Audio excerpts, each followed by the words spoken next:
one, go. Waheguru ji ਕਾ ਖਾਲਸਾ ਵਾਹਿਗੁਰੂ ਜੀ ਕੀ ਫਤਿਹ. It's my pleasure to address my Sikh brothers and sisters and all those justice-loving people, those who have joined today in the Remembrance March at Fred's-Square, Melbourne. Almost when we think about the human race today, 7 billion people around the world, and when we look back at 20th century, one world war, second world war, and after the second world war in the last 66, 67 years, killings of hundreds of thousands of people around the world. When we talk about the word genocide, Holocaust, ethnic cleansing, the very meaning of all this is that still on this planet, tyrants, the tyrannical regimes, the oppressors, they exist. For Sikhs, before I may dwell in detail that what happened to the Sikhs in the post-colonial mapmaking in 1947, how in the last 67 years, this tiny, tiny minority of India, but a people, those who have played a decisive role in their history in the last 5.5 centuries, they have gone through different oppressive regimes, how one regime after the other in the past 30 years particularly have been out to liquidate people, to destroy its cultural roots, to destroy its history. This reminds me of a very famous author, anthropologist, Milan Kundera has those words when he says, the first step towards liquidation of a people is to erase its memory, destroy its books, its culture, its history. Then have somebody to write new books, manufacture new culture, invent new history. Before long, the people, the nation will forget what it is and what it was, and the surrounding people will forget rather more quickly. So now this is a very general statement, but when we look at the human history, particularly in the 20th century, we know that what happened in the Nazi Germany, and when the Nazi Germany occupied the European countries, that how one minority after the other was liquidated, and particularly in the context of when I look at the very famous quote of that Christian pastor who was from the Protestant church, Mr. Martin Nyking, when he said that they came after a social libertarian, I was silent as I was not one of them. They came after a socialist, I was silent as I was not a socialist. They came after a Jew, I was silent as I was not a Jew. They came after a communist, I was silent as I was not a communist. Then they came after me, and nobody was left to speak for me. I think the silence today of the civilized world, though just 3 days ago we celebrated Human Rights Day, we quote Charter of Human Rights repeatedly, that how on December 10th, 1948, the very right of the people on this planet to have liberty, freedom, its economical rights, social rights, political rights, cultural rights, they have been defined very well. But in spite of all that, in a country like India, which claims to be the largest democracy on this planet, how Sikhs, Christians, Muslims, Dalits, tribals, all have suffered in all these years, and particularly when we are here. And though I wished that I could have joined my brothers and sisters here in the Fred's-Square at Melbourne, but due to some reasons I can't come.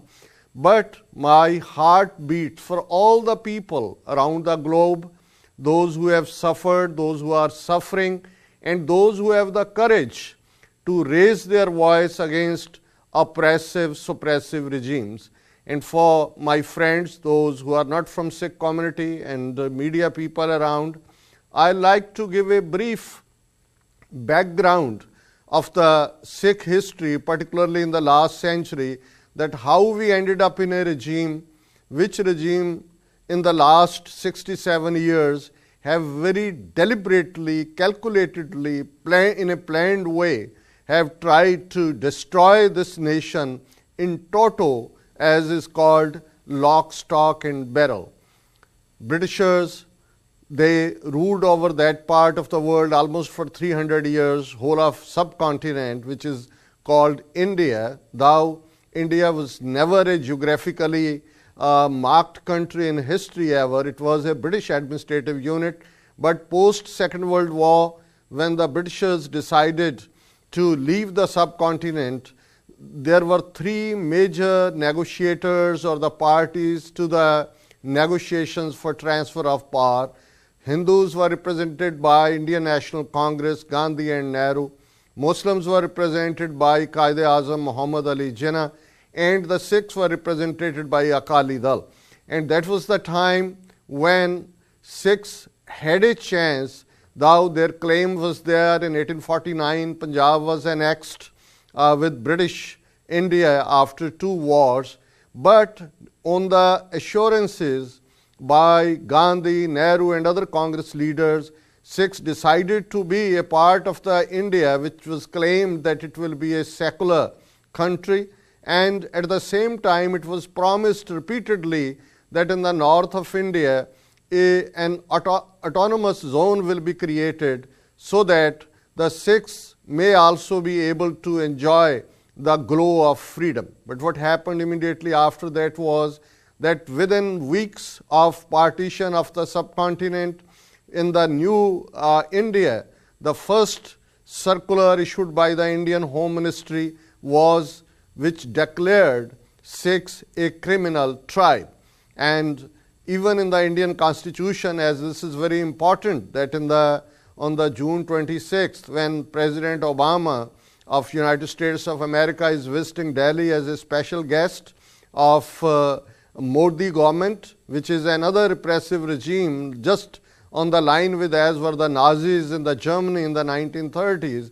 And it's very important to mention that this Republic Day, as it is called, this was the black day for the Sikhs in January 26, 1950, when the Indian Constitution came into existence or it was implemented. As 2 Sikh representatives in the Constituent Assembly, they found to their dismay that even that constitution or the members in the Constituent Assembly of the majority community have not recognized Sikhs as a separate religion. The Article 25B of Indian Constitution describes Sikhs, Buddhists and Jains as Hindus.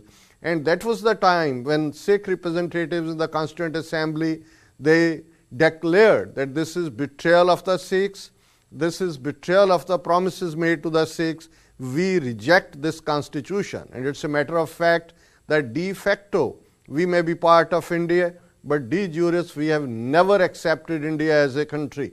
And in the last 67 years, since 47, how we were discriminated against, as when Punjabi, the mother tongue of all the Punjabis, that was not recognized in the commission which was reorganizing different states of India. We had to struggle almost for 16 years to get a Punjabi speaking state to bring it as a reality. But when it was created, most of the Punjabi speaking areas were left out of the state. The very lifeline of our homeland, Punjab, water, that was denied to the Sikhs, as in the new Reorganization Act, against the spirit of even Indian Constitution, they took away the waters of Punjab and the central government or the federal government took control of it. The capital, which was specially made for Punjab, was also kept out of that Punjab. And that is when peacefully, one after the other struggle that continued in June 1984, which week, as this year is not only the 30th anniversary of November 84 killings of the Sikhs in all over India. But even earlier we have celebrated, or we have the very painful memory of June 1984, when there was a full-scale army attack on Golden Temple and 37 other Sikh historical shrines, Golden Temple, Akal Takht, the temporal seat of the Sikhs, which is so sacrosanct to us, which is the very heart of every Sikh. We pray in our daily prayers for having a darshan or glimpse of that place, and that was the Akal Takht was turned into rubble. Thousands upon thousands of innocent Sikh pilgrims were killed on that special day, which was the martyrdom day of the 5th Guru, Guru Arjan Sahib. Then in November 1984, as this remembrance genocide march is in memory of, particularly on the November thing, then we know that how after the assassination of Indira Gandhi, over 30,000 Sikhs were butchered in cold blood, not only in the capital of Delhi, where almost close to 10,000 Sikhs were killed, but in all over India, in different cities, villages, in the streets, on the trains, wherever they could spot. And there is no doubt about it that after now couple of reports out, couple of eyewitnesses out, we know how this was engineered by the federal government at that time, Rajiv Gandhi, who was the Prime Minister. In the last 30 years, over a dozen commissions, over hundreds of trials in the different courts, but no one has been punished so far. The real culprits are out there, and most of them, those were made into ministers and rewarded for whatever they did to the Sikhs. Now, when we are in the today's world, and the very popular saying after Second World War was never again, never again. But what we are seeing in India today, particularly in the year 2014, when Narendra Modi, a member, a protagonist of RSS, a Hindu fundamentalist organization, which in the 1920s very openly declared its goal, just like the goal of the Nazi Party, as the Nazi Party has the slogan that one people, one race, one leader. Similarly, their slogan is Hindu, Hindi, Hindustan, that it is just a country of the Hindus. You'll all have to speak Hindi, and you'll all have to declare yourself as Hindus. And in the last almost 5-6 months of the takeover of the new government, how one action of the government after the other, how in the last just 2-3 days ago, hundreds of Muslims were forcefully converted to Hinduism by performing a Havan. Similarly, how the attack on the minorities, Christians, a church was burnt in Delhi. And in the matter of the Sikhs, as I said earlier, that even the Indian constitution don't recognize the Sikhs as a separate religion. So our struggle, though we are here in memory of remembering those thousands of brothers, sisters, our sons, daughters, those who were brutally murdered all over India, but it's very clear that our struggle is for now very clearly right of self-determination for our freedom, as without having that right, we won't be able to survive. And as earlier we have seen that particularly persecution of the Jews, there was a moral guilt in the mind of in the hearts of the most of the Europe, the Western world, and the nation of Israel came due to that. Those persecuted people, they need a nation of their own. I think on those lines, and particularly in the Sikh case, we were a third party in 1947 when we decided to join Indian Union, but then as the assurances were not fulfilled, we didn't accept the constitution. The track record in the past 67 years is such of the Indian regime that we have come to the conclusion that the right which the people in East Timor used and got freedom from Indonesia, as it was in Kosovo, it was in Macedonia, recently in Sudan, in Quebec in Canada, the people have exercised that right twice, once in 1980 and then 1995, In Scotland, after 307 years of their union with the Great Britain, they decided that they want a referendum. Though eventually they decided to stay with the United Kingdom, but that right was given to them. So I thank all of you, those who have come to join in this march, and I will say that certainly those people, those who stand up against injustice, those who raise their voice, those who believe that the pain of the others, and as there is a very popular saying of Martin Luther King, a great African American leader here, though, who was awarded Nobel Peace Prize as well, that injustice anywhere is the threat to justice everywhere. So all others, those who have joined Sikhs, to show support for them, I want to thank them. And to my own brothers and sisters, I want to say again that particularly to the youngsters, to the young students, those who have come all the way from India to study here, those who are very active, that this is an hour of crisis on one hand, but this can be our finest hour as well.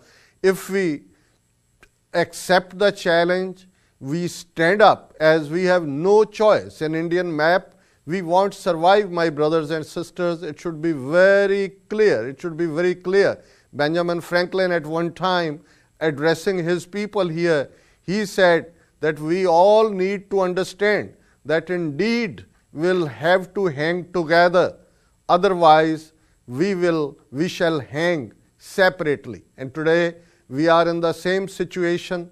The question before us is of survival, whether we'll survive in the Indian map in the subcontinent as a separate faith, as a people, or we'll submit to the Hindutva and get destroyed like the Buddhism was destroyed from the land of its birth. And I think this raising of our voice by the diaspora Sikhs, that makes a difference. And let we pledge ourselves that we won't sit in rest until that moment when we have that right of self-determination in our fatherland, we have that basic right of our freedom in our fatherland, and all those who have committed heinous crimes against humanity, those who have destroyed our historical gurdwaras, those who have destroyed our Sikh archives, as on the line of Milan Kundra, they destroyed our culture, history, and today they have manufactured a new culture. But the one thing which Milan Kundra said in the beginning, erase its memory. By collecting here and all over the world, remembering those who were cold-bloodedly murdered 30 years ago, we are giving the message that we have not forgotten that what happened to us. Our memory still keeps those unfortunate happening in their mind. Though in our prayer every day, morning and evening, we remember our martyrs, those who sacrificed their lives for the sake of the faith. But in the present context, we remember Kalukara, June 1984. We remember Kalukara, November 1984. We remember over 100,000 of those young boys and girls, our brothers and sisters, those who disappeared from Punjab, those who were turned into just unidentified corpses. But today, this gathering, this march will certainly pave the way to give more strength to the Sikhs in Australia, your voice will be heard by the lawmakers, and one day we have to keep on pushing that this is a genocide after genocide happening to the Sikhs, and our final solution lies in right of self-determination, an independent sovereign country of our own, which our martyrs, by shedding their blood, has named Khalistan, between the river Jamuna and Wagah, which is the international border. We'll carve out that nation. There shouldn't be any doubt in anybody's mind. Thank you very much. Waheguru Ji Ka Khalsa, Waheguru Ji Ki Fateh.